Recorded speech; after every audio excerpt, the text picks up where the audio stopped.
Selfie जी गोरखपुर गया छपरा में हो गई गाजीपुर गोंडा लखनऊ में कि कौनो बात नहीं मिला मिला मिला मिला मिला। गाना तो बहुत सारा भाई सा गाँव तक बिहान हो जाई कि अरे बनता टाइट तो हो गई बूढ़ीला कि परखंड हो या ढीला बबुआ रे सहिला परखंड हो या ढीला बबुआ रे सहिला यही से चली बहुत बहुत धन्यवाद। Selfie selfie selfie. आप जो गाना गाए सुनिए सुनिए रुके रुके आप जो गाना गए बहुत अच्छा गाए लेकिन इसमें ये जातिवाद हो गया। इसमें अगर खुश करना है तो ये गाइए परखंड हो या जिला यो हीरा में सहिला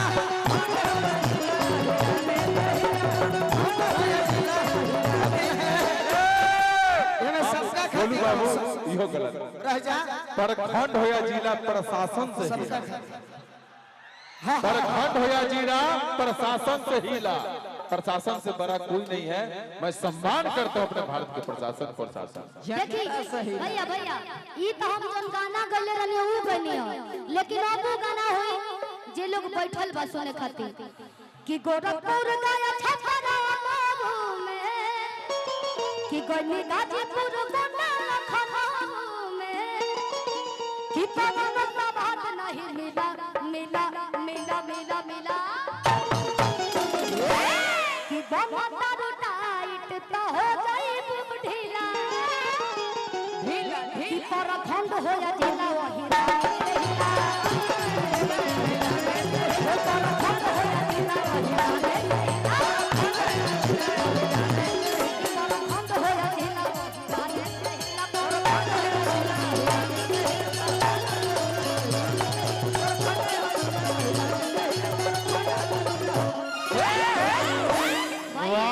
हम क्षमा चाहते नहीं हम तो सब कास्ट खाती बराबर बन कलाकार सबके खाती होला। अगर कोनो बात से कोनो गाना के माध्यम से गलती हो जाए तो आप लोग क्षमा करब। बहुत बहुत धन्यवाद। कहो रे अरजी हो लेकिन जितना बड़ लोग होला उतना कंजूस होला। बात सही बाकी ना इकाई ने कहिया कहिया के 20 टकिया धैले रहनी जितना बड़ नौकरी उतना बड़ नोट निकाले के चाहिए। अभी खाली दौड़ निकलने वाले फाइनल नहीं के भाई कोनो बात ना फाइनल हो जाए।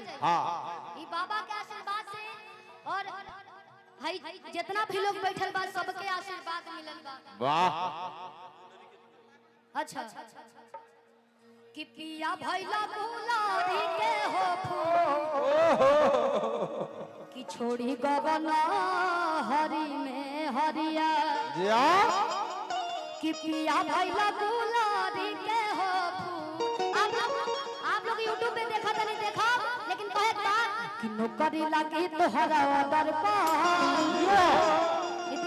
देवी की धोगल में एकरा के अलग एडिट करके डाले के ठीक बा कि भेजी त देवी माई बॉर्डर पर कि हम सपना साकार माई कर दी हो।